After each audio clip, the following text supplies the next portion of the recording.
नमस्कार आणि आपण पाहत आहात लोकहित लाईव्ह न्यूज चॅनल, आवाज सर्वसामान्य जनतेचा।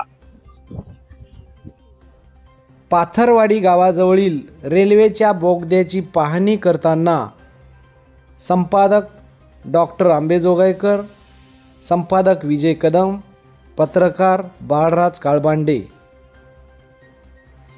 शनिवार दिनांक 23 ऑगस्ट रोजी उमरखेड तालुक्यातील पाथरवाडी गावाजवळील रेल्वेच्या बोगद्याचे काम पाहण्याकरिता अग्निबाण न्यूजचे संपादक डॉक्टर आंबेजोगाईकर, लोकहित न्यूजचे संपादक विजय कदम, पत्रकार बाळराज काळबांडे यांनी या ठिकाणी पाहणी केली आणि या ठिकाणी वर्धा ते नांदेड रेल्वे मार्गाचे काम चालू आहे।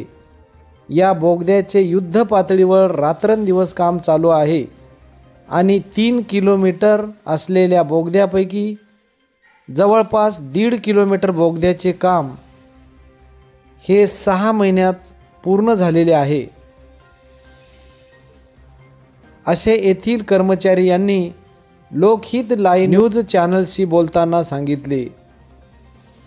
आपण पाहू शकता या ठिकाणी किती अतिशय शिस्तप्रिय निसर्गरम्य वातावरणामध्ये रेल्वे मार्गाचे काम चालू आहे।